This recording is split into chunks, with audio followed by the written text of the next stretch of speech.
एहतराम करता हूँ। ख़ानदानी ताल्लुकात भी हैं, पीएमएलएन के साथ भी उनका एक अरसा गुज़रा। मियाँ साहब जब जलावतन थे लंदन में सऊदी अरेबिया से आके 2007-8 में, तो ये उनके क्लोज़ एसोसिएट भी थे मियाँ नवाज़ शरीफ साहब के। फवाद हसन साहब के बड़े भाई हैं, तो बहुत से ताल्लुक हैं। मैं ज़रा मोहतात होके बात करूँगा कि कोई गुस्ताखी ना हो जाए। जो बातें उन्होंने की हैं, सबसे पहले तो मैं उनको कहूँगा ये वीडियोज़ जो 9 मई की सरेआम आईं, बरसरेआम जो दिखाई गईं, उनमें ज़्यादातर वीडियोज़ जो है ना वो पीटीआई ने खुद बनाई हुई और बड़ी फ़ख्रिया अंदाज में बनाई हुई हैं। उनके अपने जो हैं वो वीडियो मैसेजेस जो हैं जीएचक्यू के बाहर जो जो मैसेजेस थे या कोर कमांडर के घर के बाहर जो मैसेजेस थे, बाकायदा जो ललकारे दिए जा रहे थे कि पहुंचो वहां पे, वो कोई फरिश्ते तो नहीं थे या खलाई मखलूक नहीं थी कि वो जो कह रहे थे, वो इनके अपने वर्कर थे। वो एक खातून है, मैं बुरा लगता है अब नाम लूं, जो बार बार लोगों को कह रही थी। फिर दूसरी खातून है, मैं उनका अदब करता हूँ, जो वजीर हेल्थ थी पंजाब की पीटीआई के ज़माने में, मैं उनका भी अदब करता हूँ। ये सारे लोग जो है, इनकी गुफ्तगू जो है, या तो ये कह देंगे गुफ्तगू भी किसी ने डब की हुई है या कोई और बोल रहा है या कोई खलाई मखलूक बोल रही है या कोई और बोल रहा है। मैं बड़ा अक्लमंद आदमी समझता हूँ रऊफ हसन साहब को। इतना ब्लेटेंटली डिनाई ना करें, डिनाई वो चीज करें जो लॉजिकली डिनाई हो सकती है, जो चीज ऑलरेडी जो है बियॉन्ड एनी डाउट जो है साबित हो चुकी हुई है। आप उसको डिनाई कर रहे हैं, अपनी क्रेडिबिलिटी के ऊपर सवालिया निशान बना लेंगे। आप स्पोक्स पर्सन हैं पीटीआई के, कोई अपनी थोड़ी सी क्रेडिबिलिटी का जो है वो ख्याल कर लें। सर, जो स्पोक्स पर्सन है वो तो तहरीक इंसाफ ही का मौकफ रख रहे थे। तहरीक इंसाफ के मुतादिद रहनुमाओं ने आज जो ट्वीट्स भी किए हैं, उनकी भी यही राय है। फिर तहरीक इंसाफ के जो ऑफिशियल ट्विटर अकाउंट है, इमरान खान साहब का अपना अकाउंट है, उससे भी यही बातें आ रही हैं सामने कि तहरीक इंसाफ एक तो प्रेस कॉन्फ्रेंस को मुस्तरद कर रही है, साथ में मजीद तहकीकात का मुतालबा कर रही है और सवालात उठा रही है। अब डीजीआईएसपीआर ने ख्वाजा साहब जो बातें की, जिसमें ज़ाहिर ऐसा लगा उन्हें निज़ाम इंसाफ से शिकवा है कि 9 मई का एहतसाब अभी तक नहीं हुआ, 2 दिन रह गए हैं दोबारा 9 मई आने में। मगर मसला ये है कि इस निज़ाम इंसाफ और क्या करे। शहरियार आफरीदी साहब को इतनी अरसे तक गिरफ्तार रखा, आज उनके मीडिया टॉक तो वो दिखा रहे थे, इतने अरसे तक गिरफ्तार रखा, फिर एमपीओ के तहत रखा, अदालत नाराज हो गई, कुछ नहीं साबित किया। शानदाना गुलजार साहिबा का दिखाया, उनके खिलाफ कुछ नहीं साबित किया। डॉक्टर यास्मीन राशिद साहिबा आज तक जेल में, उनके खिलाफ कुछ नहीं साबित किया। जिनका मिलिट्री ट्रायल किया था उनके फैसले हो गए, मगर इन रहनुमाओं को तो मिलिट्री ट्रायल नहीं किया। तो शिकवा क्यों है उन्हें निज़ाम इंसाफ से? कर देते साबित, अगर करना था, कुछ सबूत सामने रखते। देखिए, मैं आपकी बात जो है दुरुस्त है अपनी जगह, लेकिन मैं फिर उसी बात पे जाऊंगा कि ये डिनाई करना कि कोई 9 मई का जो वाकया है जो किसी की ज़हन की इख्तरा है या को बनाया गया हुआ है या कोई वो क्या कहते हैं आर्टिफिशियल इंटेलिजेंस से बनाया गया है, वो लोग कौन थे जो जिन लोगों ने कोर कमांडर के घर के बाहर जो है लोगों को ललकारा, पुकारा, वहां पे पहुंचने की प्लानिंग हुई। और दूसरा सबसे बड़ा बात है, इनकी बड़ी बात है कि ये इनके बड़े बड़े स्टालवर्ड्स जो हैं, बड़े बड़े लीडर जो हैं, उन्होंने टीवी पे आके कंडेम किया 9 मई को, जो थोड़ी थोड़ी देर के लिए कैद रहे और उसके बाद जो है आके उन्होंने दास्तान कामरान शाहिद साहब को दास्तान जो है वो मेरे मोहतरम जो मुखालिफ हैं सियालकोट में, उन्होंने दास्तान बड़ी सुनाई आके और साथ अपने इख्तलाफात भी बताए कि जी हम तो इख्तलाफ करते थे आईके के साथ या इमरान खान साहब के साथ मीटिंगों के अंदर, वो किसी की बात नहीं सुनते थे।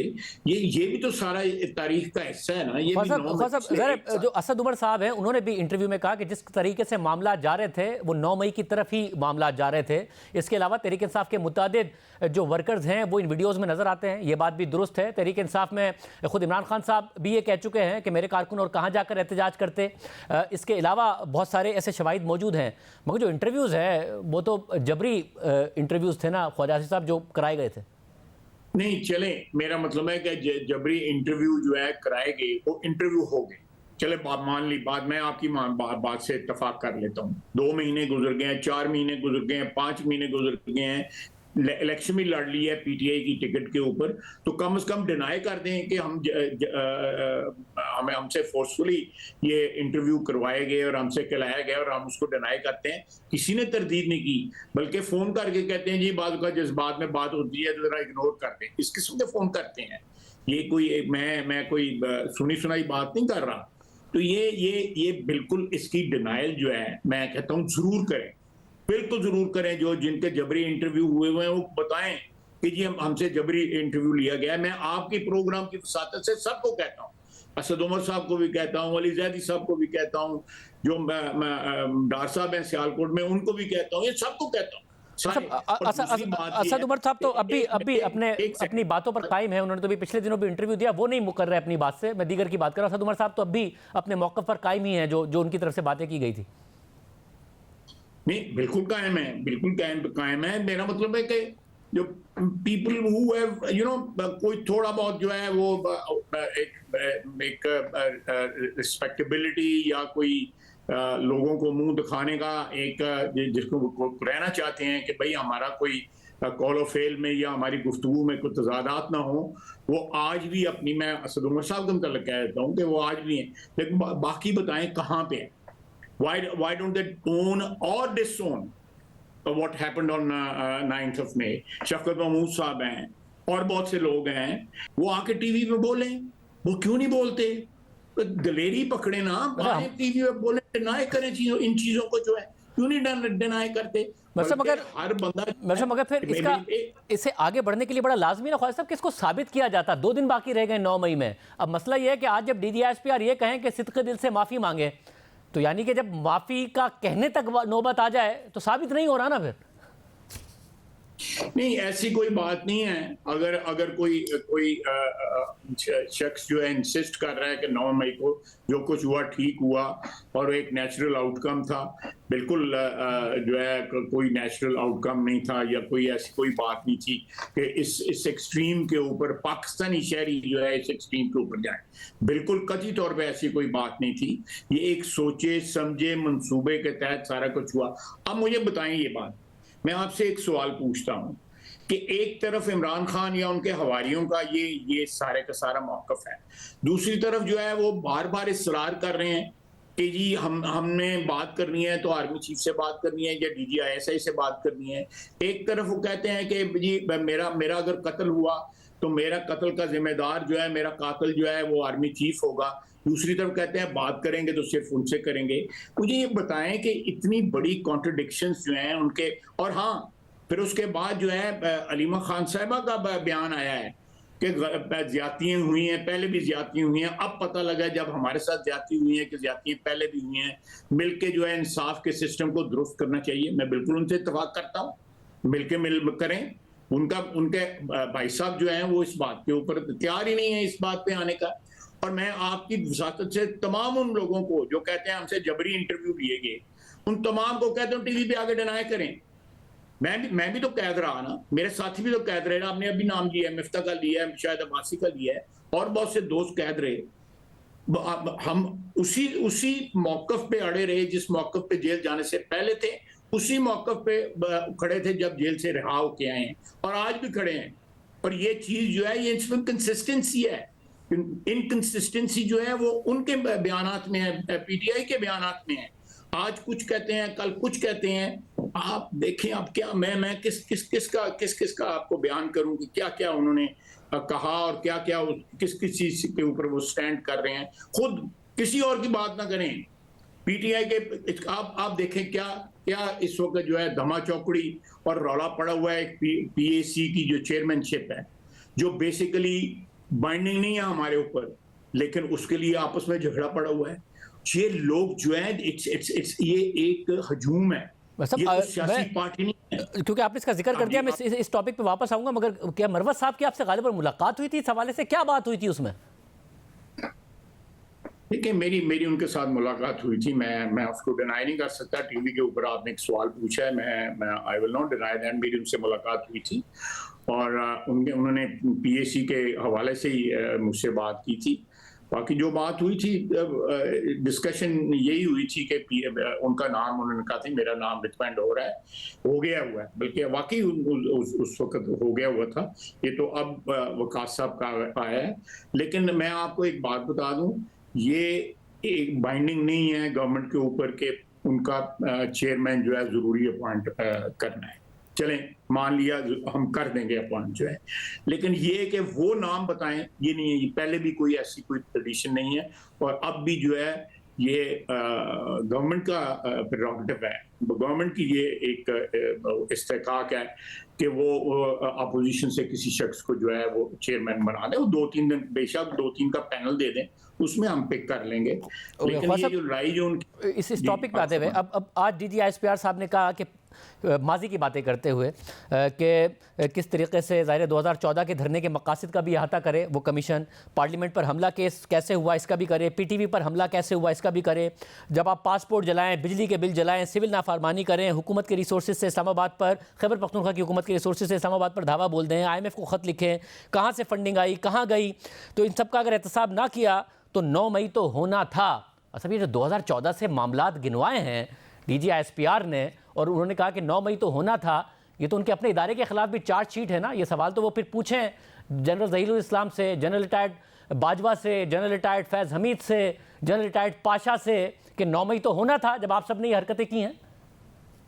बड़ी बड़ी अजीम हस्तियों के आपने नाम ले लिए, मेरे तो पर चलते हैं इनके नाम लेते हुए जो है। जिन हस्तियों के आपने नाम लिए हैं, बिल्कुल मैं इस हक में हूँ कि इनका एहतसाब होना चाहिए। मैं समझता हूँ कि उससे जो है उस अदारे की जो अदारा हमारी फौज का, हमारा जो एक दफा का अदारा है जिसकी कुर्बानियाँ जो हैं पिछले 75 साल में, एक पूरी लंबी दास्तान है उस अदारे की। मेरा ख्याल है कि इन चीज़ों से जो DGISPR ने आप कह रहे हैं की हैं बातें जो हैं, इनसे इंस्टीट्यूशन स्ट्रेंथन होगी कि ये लोग जो इंजीनियरिंग करते रहे हैं माजी के अंदर जो है, और ये जो मुल्क को डिस्टेबलाइज किया है, आज जो खलफशार है पिछले 4-5-6 साल से, अगर नवाज शरीफ को 2017 में घर ना भेजा होता और अकामा जो है, जो आज अकामा जो है उसकी और इंटरप्रिटेशन है, उस दिन और इंटरप्रिटेशन थी। जब मेरे पास अकामा था उसकी इंटरप्रिटेशन और थी। अगर ना किया होता तो मुल्क कहीं ना कहीं पहुंचा होता। आज जो हम सरगर्दा हैं और ये फिर रहे हैं कशकोल लेके, कभी इधर कभी उधर फिर रहे हैं, सिर्फ इसलिए फिर रहे हैं कि नवाज शरीफ को हटाया गया और उसके बाद मगर ख्वाजा साहब, ये सब जो हुआ, जिन वाकयात का DGISPR जिक्र कर रहे थे, 2014 में एक सर्विंग प्राइम मिनिस्टर से 2014 के धरने के दौरान एक सिटिंग सर्विंग DGISI ने इस्तीफा मांगा था, जो जनरल ज़हीरुल इस्लाम थे। उसके बाद ये कह रहे कि ये सब तो होना ही था। तो सुप्रीम कोर्ट में बैठे होते थे इन हमलों में मफरूर होने के बावजूद एक सिटिंग प्राइम मिनिस्टर को निकलवाने के लिए इमरान खान साहब, मगर बैठे होते थे क्योंकि इदारा खड़ा था ना उनके साथ, तो इदारा जिम्मेदार है इन सब चीजों का। उनके आलाकार बने शाहजेब, उनके आलाकार बने, ये उनके चमचे थे इमरान खान साहब। ये उधर कंटेनमेंट बैठ के जो है इशारों का इंतजार करते थे कि उंगली खड़ी हो गई है या उंगली किधर गई है, वो सब के उंगलियों का इंतजार करते थे। ये उन्होंने अंपायर की उंगली, इन्होंने कहा था ना, ये लफ्ज इन्होंने इस्तेमाल किया था ना, ये उंगलियों के जो फर्क था वो तो इमरान खान साहब का था कि किसकी उंगली जो है पारे से उठती है या कहीं से उठती है, वो उठाई जाए। तो ये सारी चीजें जो फिर सामने आएंगी, क्या क्रेडिबिलिटी इन लोगों की रह जाएगी फिर?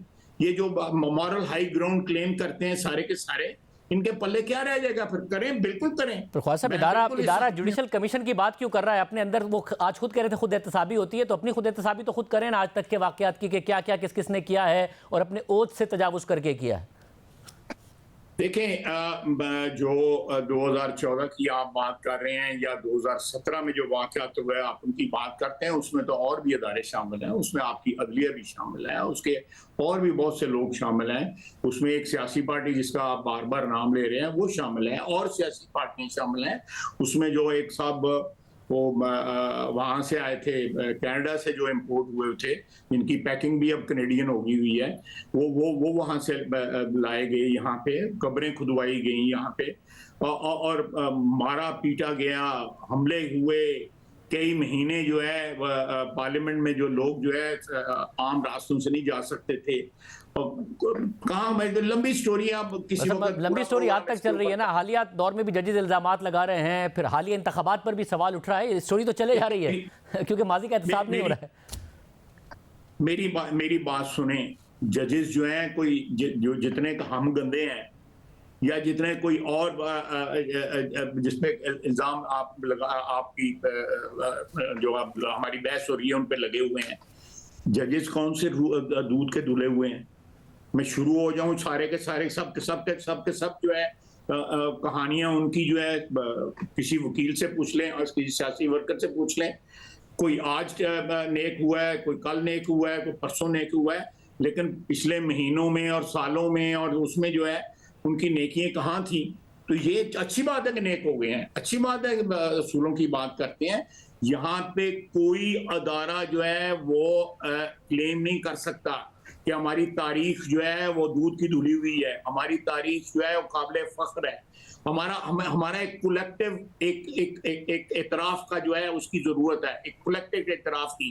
जो सारी अशराफिया हमारी हुक्मरान जो है उसके तमाम कंपोनेंट्स को एक कलेक्टिव एतराफ करना चाहिए कि हमने इस मुल्क के साथ ज्यादती की है, बार बार ज्यादती की है, अदलिया ने की है, सियासतदानों ने की है, एस्टेब्लिशमेंट ने की है, मीडिया ने की है। ये जो आप कह रहे हैं इस्तीफे की बात, ये इस्तीफे का एक टाइकून पैगाम लेके आया था मियां नवाज शरीफ के पास। अच्छा, कि आप इस्तीफा दे दें। जी, ये बड़ी दिलचस्प बात है। फिर मियां साहब ने क्या कहा उस टाइकून को? मैं आपसे हमेशा दिलचस्प बातें करता हूँ। मैंने कब जो है गैर दिलचस्प बातें की हैं? अच्छा, फिर टाइकून को क्या जवाब दिया मियां साहब ने? मियां साहब ने जो वही जवाब दिया जो मियां साहब ने मुशर्रफ को दिया था या मियां साहब ने गुलाम इसाक खान को दिया था। मियां नवाज शरीफ तो नहीं मानता इन बातों, चाहे वो टाइकून हो और चाहे वो कोई और हो। मियां नवाज शरीफ तो नहीं मानता इन बातों को।